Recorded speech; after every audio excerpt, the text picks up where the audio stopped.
الحمد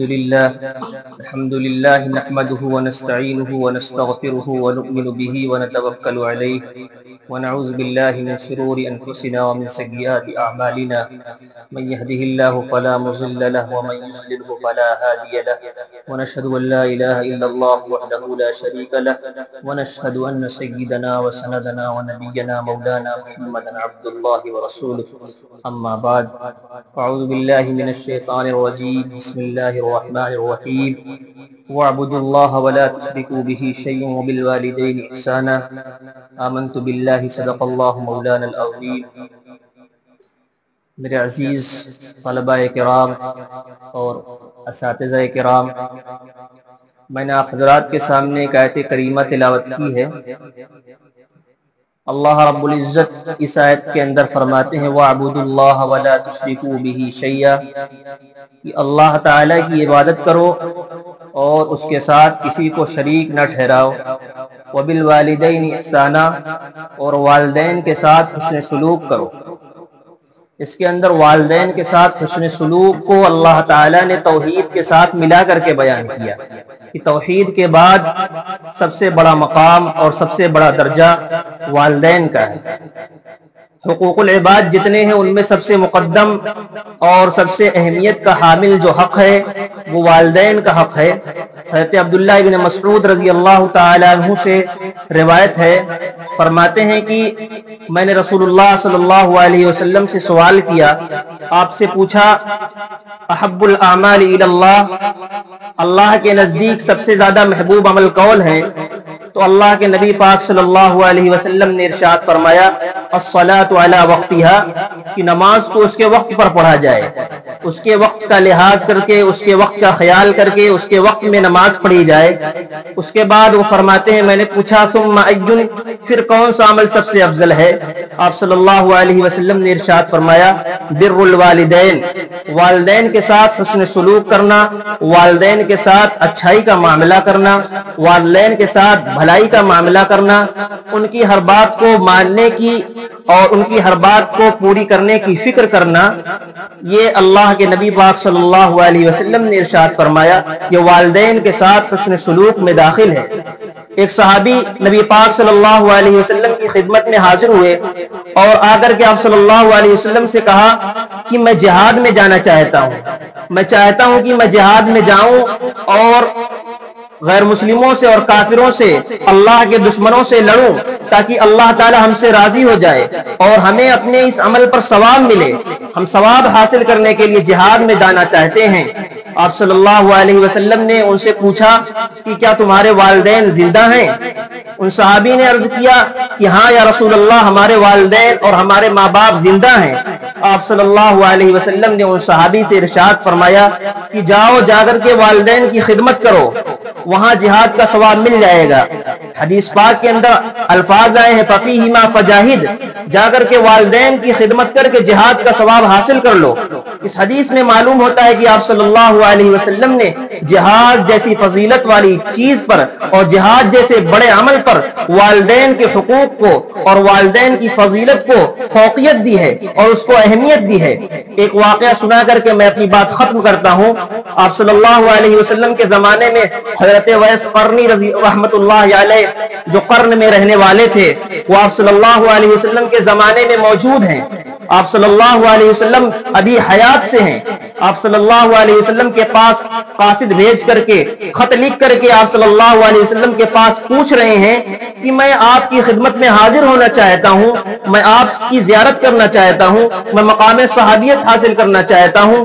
لیکن میری ماں بیمار ہیں، میری ماں کو میری خدمت کی ضرورت ہے۔ آپ صلی اللہ علیہ وسلم نے ان سے فرمایا کہ میری زیارت مت کیجئے، میری زیارت کے لیے تشریف مت لائیے، مقام صحابیت مت حاصل کیجئے، بلکہ اپنے ماں کی خدمت کیجئے۔ وہ جو ہے حضرت ویس قرنی رضی اللہ تعالی عنہ جب آپ صلی اللہ علیہ وسلم کا یہ پیغام سنا اور آپ صلی اللہ علیہ وسلم کا جب یہ پیغام پہنچا تو انہوں نے اپنا ارادہ ترک کر دیا اور آپ صلی اللہ علیہ وسلم کی زیارت نہیں کی، آپ صلی اللہ علیہ وسلم سے ملنے نہیں گئے۔ سوچ لیجئے کوئی بھی ایمان والا ہو، ادنا ایمان والا ہو، اس کے دل کے اندر کتنی تڑپ ہوتی ہے اور کتنی بے چینی ہوتی ہے کہ ہم رسول اللہ صلی اللہ علیہ وسلم کے روضہ اقدس کی زیارت ایک بار کر لیں، اور اس وقت جبکہ آپ صلی اللہ علیہ وسلم موجود ہوں، آپ صلی اللہ علیہ وسلم اس دنیا کے اندر ہوں، اور کوئی ایمان والا اس کے دل کے اندر کتنی تڑپ رہی ہوگی کہ میں آپ صلی اللہ علیہ وسلم سے ملاقات کروں اور مقام صحابیت حاصل کر لوں۔ مقام صحابیت وہ مقام ہے کہ کوئی بڑے سے بڑا ولی بھی کسی صحابی کی گرد تک نہیں پہنچ سکتا۔ ایک مرتبہ ایک آدمی نے حضرت عبداللہ ابن مبارک رحمت اللہ علیہ سے پوچھا کہ حضرت معاویہ رضی اللہ تعالیٰ عنہ جو ایک صحابی ہیں اور حضرت عبداللہ ابن مبارک اور حضرت عمر ابن عبدالعزیز رحمت اللہ علیہ ایک تابعی گزرے ہیں، بہت عادل اور بہت منصف بادشاہ گزرے ہیں، ان دونوں کے بارے میں پوچھا کہ حضرت معاویہ افضل ہیں یا حضرت حضرت عمر ابن عبدالعزیز رحمت اللہ علیہ افضل ہیں؟ تو حضرت عبداللہ ابن مبارک رحمت اللہ علیہ نے فرمایا کہ افضلیت کی بات کر رہے ہو، حضرت معاویہ رضی اللہ تعالیٰ عنہ نے حضور صلی اللہ علیہ وسلم کے ساتھ جو مل کر کے جہاد کیا، اس جہاد میں جو گرد ان کے ناک میں پڑی ہے، حضرت عمر ابن عبدالعزیز رحمت اللہ علیہ اس گرد تک نہیں پہنچ سکتے۔ مقام صحابیت وہ مقام ہے کہ اس تک پہنچنا بڑے بڑے بزرگوں کی بات نہیں، کوئی ولایت کے کتنے بھی بڑے مقام پر پہنچ جائے، کتنے بھی بڑے درجے پر پہنچ جائے، لیکن صحابیت کے مقام کو نہیں پہنچ سکتا۔ تو حضرت ویس قرنی رضی اللہ تعالیٰ عنہ نے اتنا بڑا مقام چھوڑ دیا، کس لیے؟ آپ صلی اللہ علیہ وسلم نے ان سے منع فرما دیا کہ تم والدین کی خدمت کرو، مقام صحابیت مت حاصل کرو۔ اس کے بعد جب آپ صلی اللہ علیہ وسلم کی وفات کا وقت قریب آیا تو آپ صلی اللہ علیہ وسلم نے حضرت عمر رضی اللہ تعالیٰ عنہ سے وصیت کر رہے ہیں کہ کسی زمانے میں قرن سے ایسا آدمی آئے گا، اس کا ایسا حلیہ ہوگا، اے عمر تم اس آدمی سے دعا کرانا۔ حضرت عمر رضی اللہ تعالیٰ عنہ کا دور خلافت جب آیا تو ہر سال مدینہ کے اندر حضرت عمر رضی اللہ تعالیٰ عنہ یہ تلاش کرواتے کہ قرن سے کوئی ویس نامی آدمی آیا ہے۔ چنانچہ ایک مرتبہ حضرت عمر رضی اللہ تعالیٰ عنہ کو پتہ چلا کہ ویس قرنی رضی اللہ تعالیٰ عنہ تشریف لے کر کے آئے ہیں، تو حضرت عمر رضی اللہ تعالیٰ عنہ جو اتنے بڑے صحابی ہیں، اتنے بڑے جلیل القدر صحابی ہیں کہ جن کے بارے میں آپ صلی اللہ علیہ وسلم نے فرمایا ان کان بعدی لو کان بعدی لکان عمر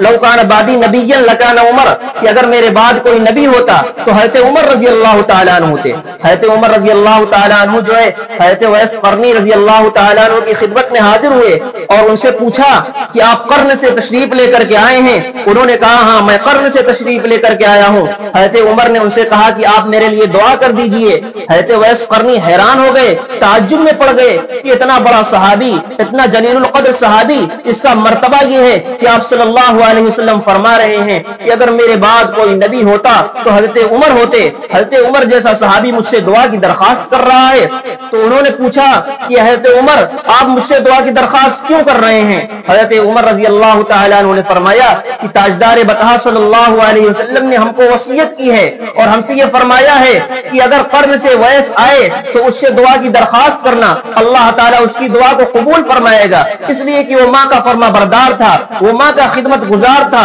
ماں کی خدمت کرنے کی وجہ سے، ماں کی فرما برداری کرنے کی وجہ سے اس نے مقام صحابیت کو ترک کر دیا۔ یہ بات سن کر کے حضرت ویس قرنی رضی اللہ تعالیٰ عنہ کی آنکھوں میں آنسو آ گیا، رونے لگے کہ آپ صلی اللہ علیہ وسلم نے مجھے اتنا بڑا مقام دیا ہے، مجھے اتنا بڑا مرتبہ دیا ہے کہ ایک صحابی آ کر کے جلیل القدر صحابی مجھ سے دعا کرا رہا ہے۔ تو سوچئے حضرت ویس قرنی رضی اللہ تعالیٰ عنہ کو یہ مقام کس لیے ملا؟ ماں کی خدمت کے سلے میں ملا، ماں کی خدمت کے بدلے میں ملا۔ تو ہم لوگوں کو جو ہے ماں باپ کا احترام کرنا چاہیے، ماں باپ کا ادب کرنا چاہیے، ماں باپ کے ساتھ حسن سلوک کرنا چاہیے، ان کی ایک ایک بات ماننے کی کوشش کرنا چاہیے۔ ماں باپ جس کام کے لیے کہہ دیں اس کام کو کسی بھی طریقے سے پورا کرنے کی کوشش کرنا چاہیے۔ اللہ تعالی ہم سب کو والدین کے ساتھ حسن سلوک کرنے والا فرمائے اور والدین کا خدمت گزار بنائے اور والدین کے ایک ایک حکم کو ماننے والا بنائے۔ آمین۔ وما علینا الا البلاغ المبین۔